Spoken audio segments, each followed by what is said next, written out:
WBTV, covering breaking news live.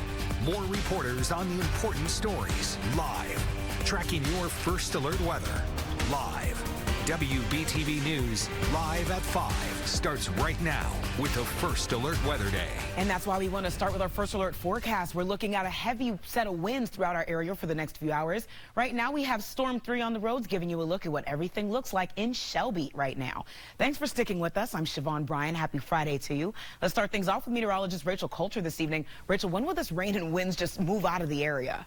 Finally, we'll see those showers and storms exit the area to the east around 10, 11 o'clock tonight. So we have a few hours where we're going to want to stay weather aware. And this is why we've posted this First Alert Weather Day since last Friday. Definitely an unsettled way to end the week. We've got that line of strong to severe storms working into our area as we speak. Now, there's still several severe thunderstorm warnings in place, but some of those on the northern fringe of this have really expired or even been let to be canceled a little bit early. And that's because it's not as unstable off towards the north, where we have some of the fuel for these storms. It's a little bit farther to the south. So what we're seeing right now, right along the North Carolina state line, certainly some gusty showers and storms moving through our mountain communities from Ashe into Watauga down into Avery County. Some heavy rainfall, some thunder and lightning as well. This severe thunderstorm warned storm that's just out to our west has not been extended. Likely just some 40-mile-per-hour wind gust potential with that as it moves into our area, but it's going to be farther off towards the south, where we'll have to keep a close eye on those showers and storms that are still working through portions of South Carolina and even Georgia. Now, this particular storm we've been tracking since it was out towards Greenville, and it has been moving at about 95 miles per hour. That's going to put this out of Iredell County as early as 5:45. But in the meantime, some heavy rainfall at times possible on I-40, eventually I-77 in between Statesville and up towards Turnersburg. We also do have tornado watch in place for some of our western counties. I'll have an hour-by-hour breakdown, what to expect through the rest of your Friday, and a look ahead into what will be a gorgeous weekend coming up. Rachel, thank you. Right now, you should take a quick second. Download the WBTV First Alert Weather app if you haven't already. Our team of certified, most accurate meteorologists updates it for you in real time. You can track live radar and get alerts right to your phone. Live at 5, if you've been to Birkdale Village in Huntersville, you've noticed a lot of changes to the space in the last few years. Right now, many people living in and around the center are speaking out against the most recent set of proposed plans, which include a 110-foot-tall office building. Now, the developer did decide to scale back the original plan, removing multifamily housing and a hotel from the request. But neighbors still say the office building is a little bit too much. The planning board, made up of citizens, is recommending against it. WBTV's Caroline Hicks is on your side tonight, getting answers from city leaders about the concerns of those neighbors. As you can tell by the traffic behind me here, Birkdale Village is a major destination for the town of Huntersville. But people who have lived here for decades worry it will lose its charm that attracted them here if projects like this one come to fruition. It almost looks like a temporary carnival at this point. Peter Romaniello says living in Birkdale Village is not the same as it once was, with new attractions everywhere and not enough parking. Some of the things are good, but I think with all things, too much of a good thing is not the right answer. The latest proposal would add a 110-foot-tall office building to the village and a 70-foot-tall parking garage, which will successfully preclude sunlight from all the offices and the residences that look at this lovely, pretty parking deck. Nick O'Shaughnessy has lived in Birkdale Greens for 21 years. It's out of scale. It's incompatible. It's disrespectful to the scale of the village.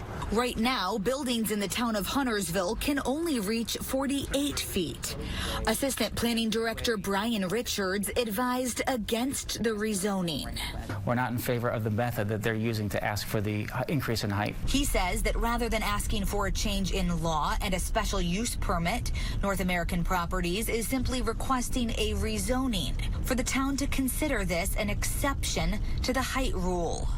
O'Shaughnessy worries the precedent it might set. They could come back at a later point in time and say to the board, okay, you approved this, well then we've got a 12-story hotel and we've got 360 apartments.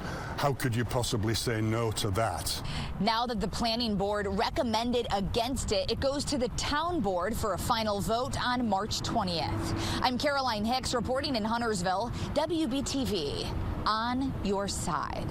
Caroline, thank you. We reached out to North American Properties for comment. In a statement, the spokesperson said generally the comments were positive about the project and the benefit of Class A office to provide customers during the weekday to businesses in Birkdale and the parking garage. But ultimately, the primary concern was about the planning department's disagreement with the legal department on which process could be followed.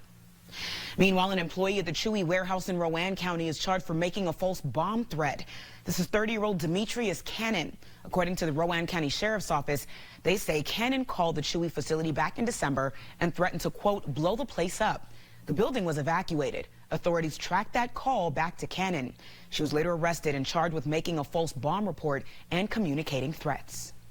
Live at 5, a South Carolina woman is now in jail after police say she abandoned 9 puppies in trash bags this week. Spartanburg County Environmental Enforcement says they were called to a wooded area where a tree service company found this black trash bag tied up and moving. Inside the bag, they say, was a cardboard box with 9 4-week-old puppies, and only 6 of them were alive. Evidence eventually led investigators to this woman, Tara Johns, where she admitted to abandoning those dogs. Johns is now being held in the Spartanburg County Detention Center. A new bill at the State House could give a second chance to more South Carolinians who have served time behind bars. Supporters say it would also help fill more vacant jobs in state government. State House reporter Mary Green has those details.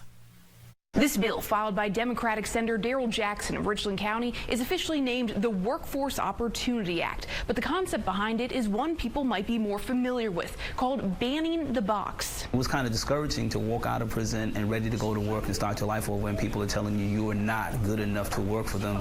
It was not that you couldn't do the job, but because you had a felony conviction. The Workforce Opportunity Act would prohibit the state and its agencies from asking about a person's criminal history or record when they're applying for a job until they've gotten an interview or a conditional offer, a practice commonly known as banning the box. It would also bar the state from disqualifying someone from a government job based solely on their criminal record, unless the crime directly relates to the job for which they're applying. The bill's supporters say this legislation would help reduce recidivism by lowering barriers to employment for people who have served their time and are now trying to re-enter the workforce. They also say it could help fill jobs, as state agencies, like so many other employers in South Carolina, are having trouble hiring right now. When the government puts it in place, I think that should be telling and kind of be encouraging for businesses to believe that this is something that they should follow the lead on as well. This bill came before a Senate subcommittee this week, but it didn't take a vote on advancing it.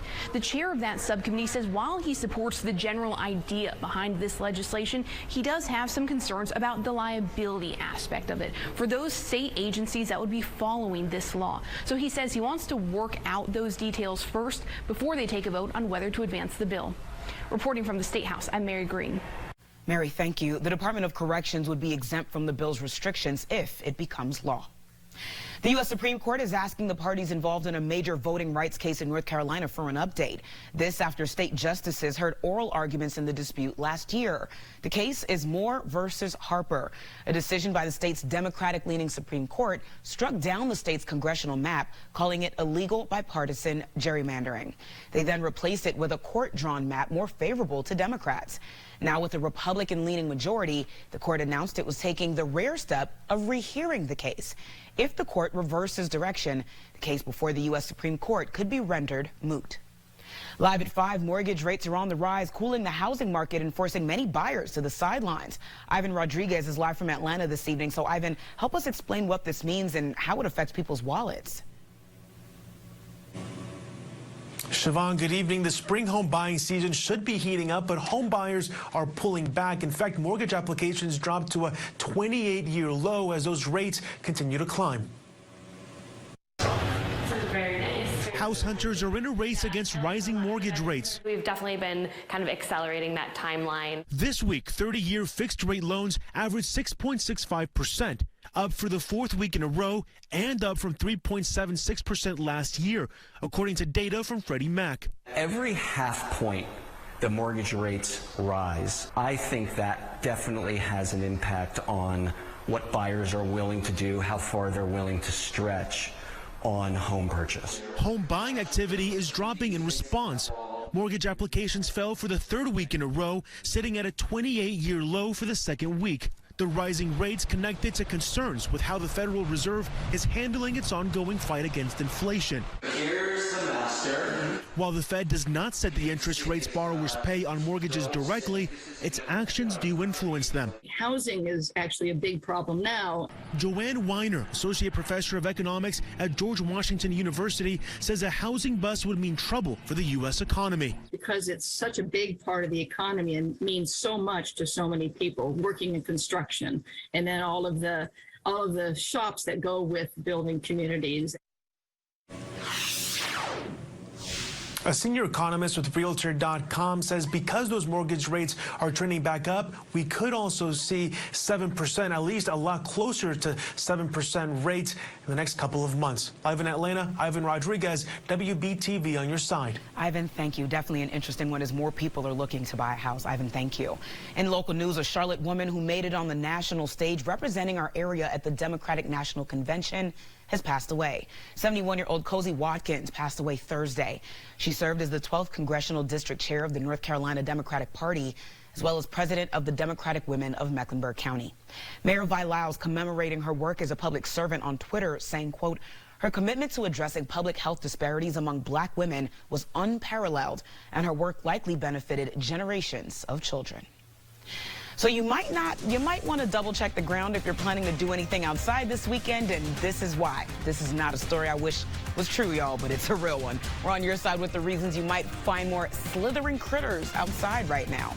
And helping put on a special birthday celebration for one young South Carolina boy, how hundreds of classmates came together to celebrate him.